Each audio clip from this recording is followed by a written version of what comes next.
नमस्कार मित्रांनो, सावळ्याची जणू सावली मालिकेच्या येणाऱ्या भागामध्ये अतिशय जबरदस्त ट्विस्ट आपल्याला पाहावयास मिळणार आहे. आणि त्यामध्ये आता भैरवीने पिंकू म्हात्रेसोबत ठरवलेले ताराचे लग्न सावली आता भर सुपारीमध्ये येऊन कसे मोडते. आणि जेव्हा आता सारंग आणि सावली आता पिंकू म्हात्रे आणि ताराची सुपारी फुटत असताना तिथे येतात, त्याच वेळेस आता सावली ही भैरवीला असे कोणते सत्य सांगते की जेणेकरून एका झटक्यात आता सावलीने ताराचे पिंकू म्हात्रेसोबत लग्न मोडलेले असते. आणि जेव्हा आता पिंकू म्हात्रेसोबत ताराचं लग्न मोडतं त्या क्षणी तिथे जमलेल्या सगळ्या लोकांसमोर मोठ्या आवाजात ही तारा फ्रॉड गायक आहे आणि आत्तापर्यंत ती जे गाणे गाते ते तिच्या आवाजात नसून तिच्या आवाजात सावली गाणे गात असल्याचे सत्य जेव्हा पिंकू म्हात्रे मोठ्याने ओरडून सांगतो, त्याच वेळेस आता सारंग ते बोलणे ऐकून आता पिसाळलेल्या पिंकू म्हात्रे समोर सारंग आता तो आवाज सावलीचा कसा हे कसं माहीत करून घेतो, हे सगळं या व्हिडिओमध्ये आपल्याला पाहावयास मिळणार आहे.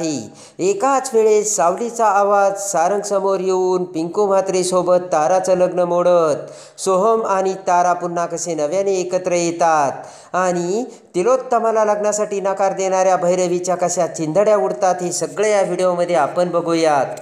त्यामध्ये आता विश्वंभरच्या मुलीसोबत कियारासोबत आता सोहमचं लग्न मोडलेलं असतं, कारण विश्वंभरचा खरा चेहरा अहिल्याने आता तिलोत्तमासमोर आणलेला असतो.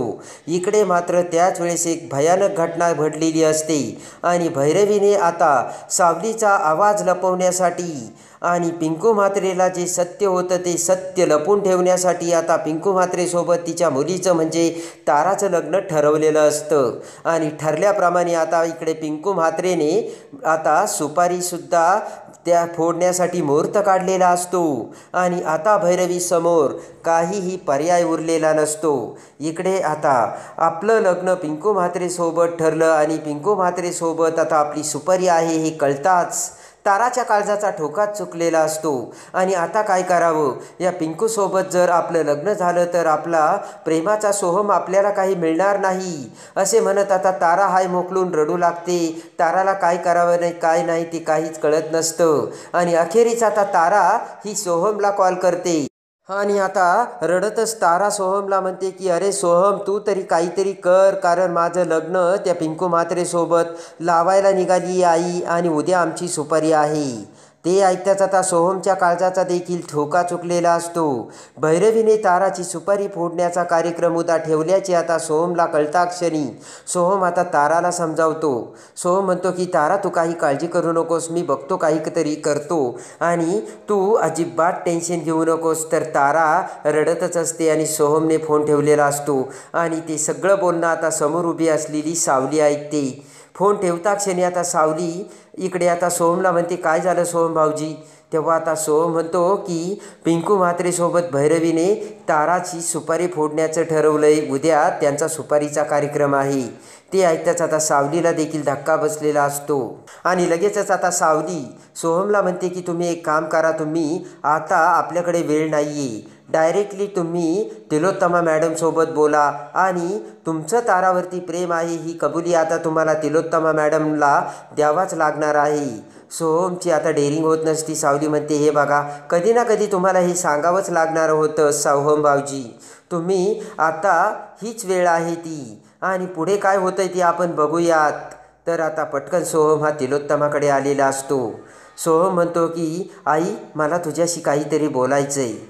तेव्हा आता तिलोत्तमा म्हणते, काय सोहम. तर सोहमने अखेर तारा आणि त्याच्या प्रेमाचं भांडं तिलोत्तमासमोर फोडलेलं असतं.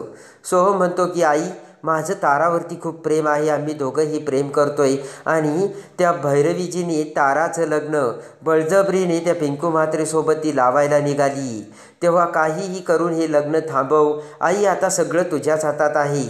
तिलोत्तमाला सुद्धा आता धक्का बसलेला असतो. पण तिलोत्तमा म्हणते की सोहम, असं जर असेल, तुमच्या दोघांचं जर एकमेकांवर प्रेम असेल तर मी आत्ताच्या आत्ता भैरवीशी जाऊन बोलते. ते ऐकताच आता सोहमला आनंद झालेला असतो. पटकन आता तिलोत्तमा ही भैरवीकडे येते आणि अखेर भैरवीकडे येता क्षणी आता भैरवीला तिलोत्तमाने सोहम आणि ताराच्या लग्नासाठी मागणी घातलेली असते. तिलोत्तमा म्हणते की आज मी तुझ्या ताराचा हात माझ्या सोहमच्या हातात देण्यासाठी तुझ्याकडे आले आहे. तारा आणि सोहमचं दोघांचंही एकमेकांवरती खूप प्रेम आहे. तेव्हा तू या लग्नासाठी तयार आहेस ना भैरवी? तर आता भैरवीला नाविलाज झालेला असतो. भैरवी म्हणते की नाही तिलोत्तमा, मी तुझ्या मुलासोबत माझ्या मुलीचं लग्न लावण्यासाठी नकार देते आणि हे लग्न कधीच होऊ शकत नाही. ते ऐकताच आता तिलोत्तमाला सगळ्यात मोठा धक्का बसलेला असतो आणि एवढ्या मोठ्या नावाजलेल्या आपल्या मेंदळ्याच्या घरात आता ताराचा हात देण्यासाठी भैरवीने नकार दिल्यामुळे आता तिलोत्तमाला सुद्धा राग आलेला असतो. रागाने तिलोत्तमा आता भैरवीला म्हणते की मी तुला आज हे शेवटचं एकदा सांगायला आले आणि पुन्हा माझ्या सोहमसोबत ताराचा हात मागण्यासाठी मी कधी तुझ्या दारातही येणार नाही भैरवी.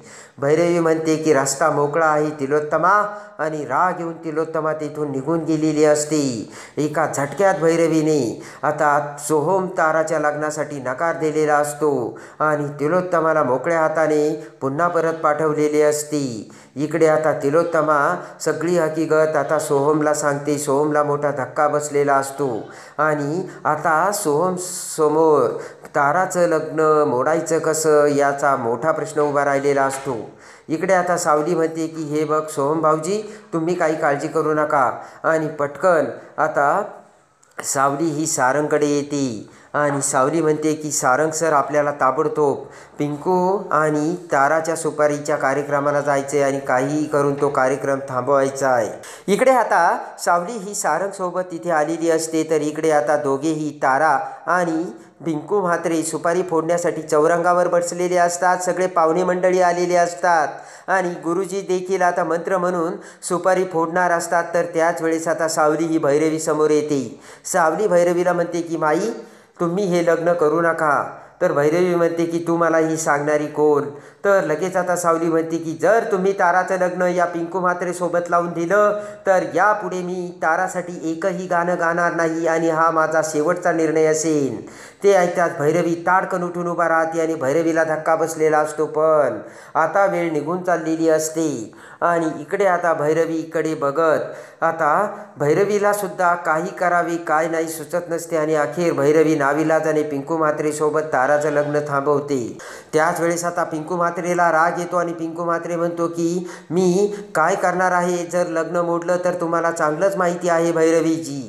तर आता लगेच भैरवीने खाली मान घातलेली असते आणि आता दोन्हीकडूनही भैरवी विचार करते की इकडूनही सत्य कळणार आहे आणि तिकडूनही तारासाठी सावली गाणार नाही.